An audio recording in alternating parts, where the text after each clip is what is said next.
Flipping it now to the NFC, the Packers and Eagles met in Sao Paulo for their Week 1 matchup, as this was the first game that was in the Southern Hemisphere in Brazil. Entering Sunday, the Packers lost to very talented teams. I mean, they lost to teams that have a combined record 42-9, and those are the Minnesota Vikings, the Detroit Lions, and the Philadelphia Eagles until Week 18, where they lost to the Chicago Bears. Green Bay comes in this game banged up. Jordan Love is banged up with a hand injury. He should play, but he's definitely going to be not 100%. And he's battled various under injuries like a groin strain and an MCL strain earlier on in the season. And then you also have deep threat Christian Watson, who's going to be out for the season with a torn ACL. He just tore that last week. Wish him a speedy recovery.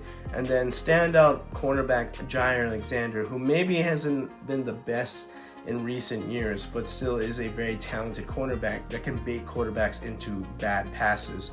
And Jair Alexander will be not suiting up for this game as he's on injured reserve for the Green Bay Packers. On the other side, the Eagles are healthy. They essentially gave themselves a bye week against the New York Giants, and they rested their starters in preparation for the playoffs. I think that this rest is going to pay big dividends for them. Not having the first round bye definitely is a tricky thing to navigate, and you want to make sure that your guys are fresh. And this team has been banged up themselves, but not as serious maybe as the Green Bay Packers. Looking at these two teams, I think that the Eagles just seem to have so many more options on offense. And if you think about Saquon Barkley, it starts off there in the trenches. They have the best rushing attack. With the passing options, you get back Dallas Goedert, a tight end who's been in and out of the lineup this year. You have Devontae Smith and AJ Brown, who have been getting back into the mix of things after having a mid-season lull and surrounded by some drama in early December, but back on the right track like I've been saying. And the defense is the number one defense in the entire NFL, that is in total defense. Vic Fangio has done a spectacular job of turning around this Eagles defense that was in the bottom third of the NFL in 2023 and was a big reason for the collapse of last season. This season they have been so disciplined on tackling. They get after it with turnovers. They're very physical, especially in the secondary, that I think that their secondary alone is going to be able to do things to the kind of now maligned Packers receiving core, where you have Quinion Mitchell, Darius Slay, Cooper DeSheen in the cornerback positions. You have Reed Blankenship and CJ Gardner-Johnson in the back end as the safeties. I think that's a very dynamic duo there in a talented secondary.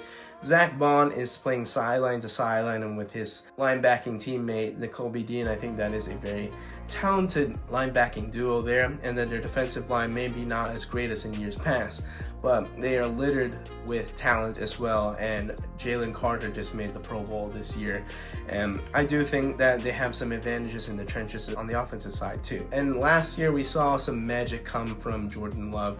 He caught fire at the end of the season. He led the Packers to become the first ever 7 seed to win a playoff game against the Cowboys last year. I don't think that magic is replicated this year. I just think that the Eagles have too much talent across the board that the options are just going to be so limited for the Packers, where they'll end up having to force things when they don't need to. And I think the Eagles will win this game to the divisional round.